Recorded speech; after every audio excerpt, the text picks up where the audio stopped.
Ainda na página 28, espero que vocês tenham conseguido fazer o exemplo aí satisfatoriamente. E aí na página 18 nós temos pressão versus temperatura, ok? Essas duas grandezas aí sendo analisadas. E aí ele fala assim: a temperatura é uma variável de estado, pois estamos habituados com o fato de que o aquecimento de um sólido o levará à fusão e o aquecimento de um líquido o levará à vaporização. Ora, eu emito ali uma quantidade de calor num gelo, por exemplo, mais uma vez falando da substância água. Coloco ali uma quantidade de calor no gelo e vai fazer o gelo virar água, ou seja, estado de fusão do gelo, do sólido para o líquido. Se eu continuar o aquecimento, se eu continuar o fornecimento de calor, eu vou fazer com que o líquido vire vapor, ok? Então a gente está falando nesse termo aí, na constante temperatura, constante não, na variável temperatura, na grandeza temperatura. Só que a única influência existente para essas mudanças do estado não é só a temperatura, a gente tem também a pressão.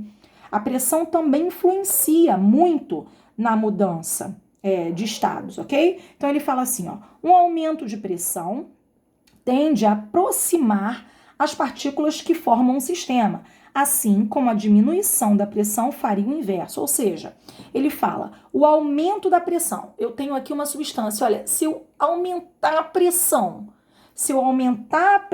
no sistema, tende a aproximar as partículas que formam o sistema. Isso aí não é difícil da gente imaginar, né? Se eu aumento a pressão, eu aproximo as partículas. Assim como se eu diminuir a pressão, o que acontece? Eu faria o inverso, ou seja, eu afasto as partículas. Analisaremos qual a relação entre pressão e temperatura de mudança de estado das substâncias para cada caso, ok? E aí ele fala de cada uma, um pouquinho de cada uma. Primeiro ele fala da fusão e solidificação.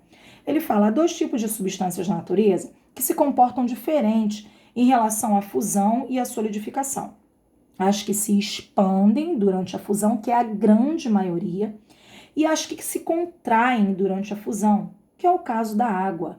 O que ele está querendo falar enquanto isso, professor? Olha só, a gente sabe que, por exemplo, quando a gente tem um estado sólido da água, ela está em gelo, e aí ela vai para o líquido, do sólido para o líquido, a fusão. O que acontece?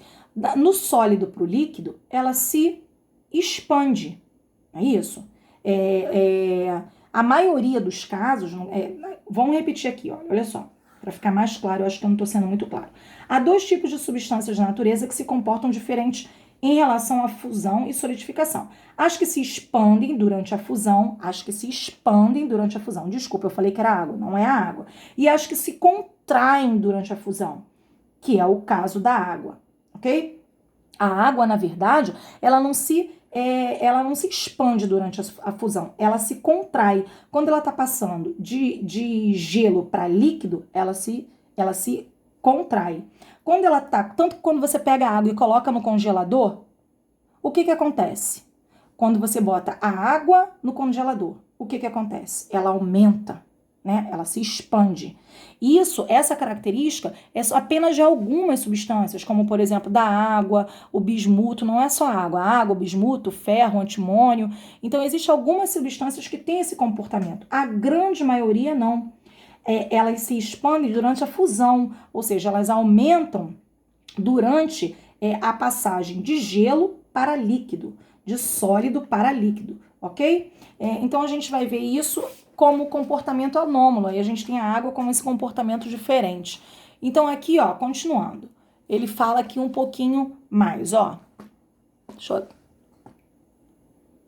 colocar aqui. Ó, a expansão na fusão, como um aumento da pressão, dificulta a expansão. É necessário mais energia para o processo, o que faz com que a temperatura de fusão aumente. A contração na fusão, com o aumento da pressão, facilita a contração. É necessário menos energia para o processo, o que faz com que a temperatura de fusão diminua. Esse é o caso da água. Sobre a pressão de 1 atm, a água congela e derrete a 0 graus Celsius. Se aumentarmos a pressão sobre ela, a temperatura de fusão da água diminui, o que faz com que o gelo derreta mesmo abaixo de 0 graus Celsius, ok? Aqui eu vou chegar puxando um pouquinho para cima. A vaporização e a liquefação. A vaporização eu quero dar um complemento aqui nessa parte que ficou, eu acho que um pouquinho prejudicada. Ele fala assim, mas primeiro eu vou ler e vou acrescentando. Eu vou continuar aqui na vaporização no próximo vídeo, tá?